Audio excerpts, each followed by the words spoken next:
What's up, guys? Welcome to Dose Linear Gaming, and welcome to part 6 of my Line of Sight series for 6 Siege the board game.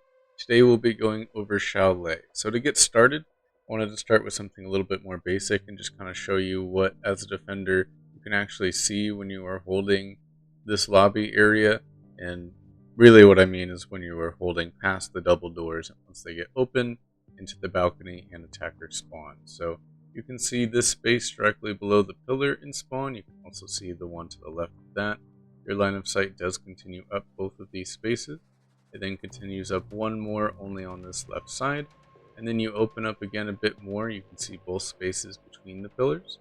You can see both spaces above that. But you cannot see either space directly above the pillars. And then you can see both of the doorway spaces. So it's this kind of area that you have to work with. So keep that in mind as you are trying to hold to make sure you don't call the wrong line of sight, especially not the wrong shoot action, because that would be pretty punishing. But if we move over to something a little bit more interesting, we've got this space. So you can hold this long range shot. By extension, you can also push it back one below this table to see the first space of this double door. You can cover both of these, and then you can also cover this back space to the side of the table. So you are able to hold both of the normal paths that an attacker might take to try to push either connector or try to push you, whether they come from the window and they go down, or they come from the doorway and come over. You'll be able to take a shot on these three spots. You will not be able to see them if they hop up onto the table itself, so that will be their way to get around you, even if they're trying to go down to connector.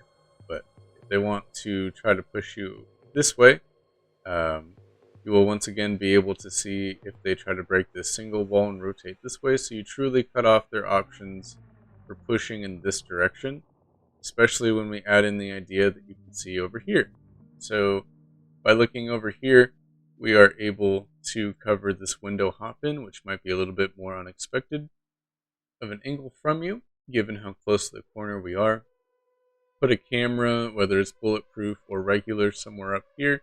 They'll get located as they step in. You can take a shot, and if they try to escape from you by going to the entryway space, or maybe late in the round they try to drop the entryway space, you can also see that too, just barely as we get even closer to this wall. So this can be a pretty good angle to hold. You're also able to hold these front two spaces. A little bit more of a mid-range shot as they get closer. I do not believe... Oh, you can see one further. So you can hold these spaces down here. For some reason, they decided to hop up on this corner of the table. You can hold that as well. But you're able to hold basically all the meaningful rotation spots, right? There is no space along this side of the map that leads into this bomb room that you can't see. So that's pretty strong. You just need somebody else to hold this window for you, maybe from above here or something of that nature. And then obviously you need to make sure your back is protected. Via castle walls or an operator up here an elbow, maybe watching over here to rotate over to the window as things change. Something of that nature is going to be pretty essential to you holding this position, but it is still a strong position to mention. For the attackers, though, there's one good one that I don't see used really often at all, and that's actually going to be Mudroom up here. So attackers don't usually like Mudroom in my experience because you have so many barricades in here. Every one of these entrances has a barricade, and I believe this space does as well. So it just takes so many actions for you to get in here and actually do anything. However, if maybe you rotate in here from the other side of the map, and you only have to break one doorway, allowing the other ones to give you an extra layer of protection from behind, you, from this angle, can actually hold a very nice spot all the way out to this rotate here. So if anybody wants to drop this entryway space and you haven't blown open the wall, then their only option is going to be, instead of going 1, 2, 3, 4, 5, they will have to go 1, 2, 3, 4, 5, 6, 7, 8, 9, 10. They won't even be able to make it with a runner. So obviously that buys you essentially an entire round of a defender's movement plus an action. And that's even if they can make it this far. If they can only go 7, that's even less here. So you can hold this even once they do get up into the objective room. Then you can hold these 3 spaces as well. as they try to approach the objective itself.